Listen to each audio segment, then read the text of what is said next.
Hello, everybody, and welcome back to the self-proclaimed world's greatest podcast, Two Mics, One Schedule. I'm Mike Bograd, and as always with me is Stelic Vice President Mike Maynard. How are you doing today, sir?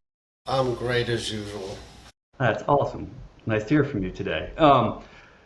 Question today was going to be, you have a really strong background in life science manufacturing. That's kind of where we bumped into each other at. Since starting at Stelic, we've asked you to also kind of support some other projects. You had the opportunity to support other projects. So, for example, I think you're kicking off potentially a nuclear facility. Does that sound right? As well as a data center project.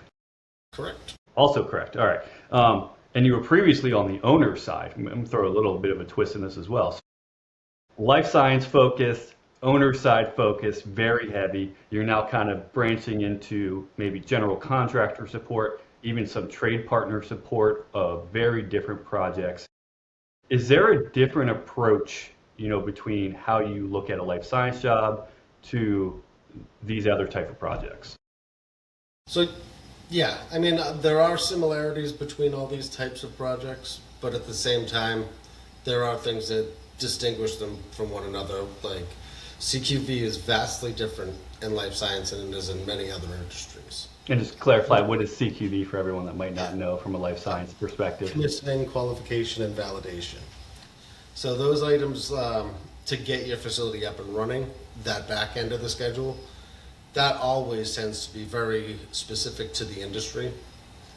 Getting up to that, a lot of it's very similar, and by using the standards that are a little higher in life science across other industries, you end up seeing things that you don't necessarily see from a tailored schedule that, say somebody who's always doing gas and pipe, or somebody who's always doing, real estate development.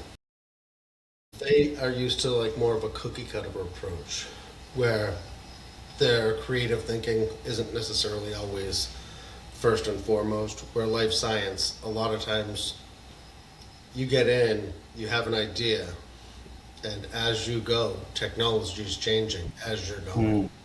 So you're actually going head to head with technology when you're trying to build out a facility. So you have to not only think about today, but you have to think tomorrow in life science. It's an interesting point. Yeah, I think, for life sciences, I think we've both been on projects where, they were introducing one drug and then halfway through the job, they go, hey, we want to pivot and look at another drug. And I think that's a fair point. You don't typically see that on like you may see it on a data center where they might say, hey, I can think of an example where it's, hey, we want to upgrade almost immediately the capacity of our fiber and the gigawatts or the megawatts that we're putting out.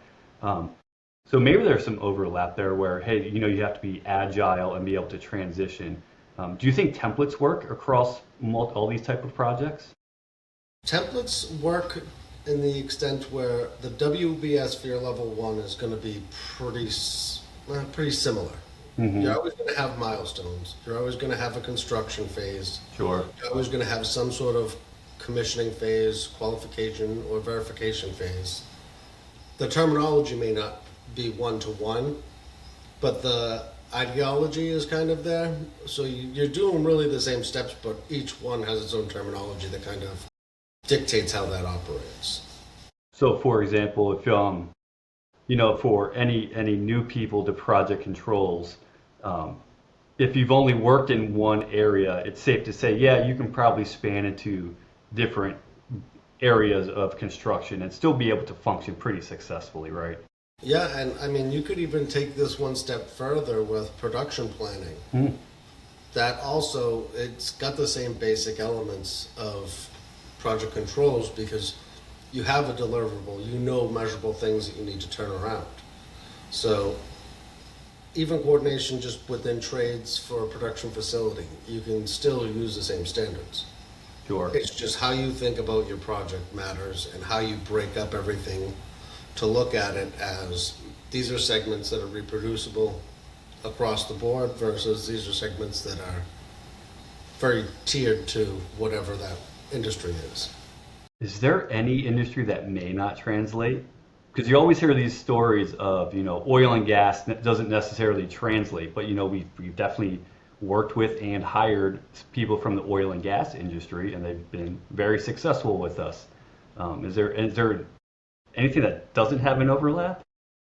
Um, The answer can be no. I mean, I can't think of anything off the top of my head that really doesn't have an overlap in the project controls area, Hmm. just because it's such a vast term.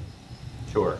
It's a very loose term, to be honest. It is anything that's part of controlling a project, Yeah.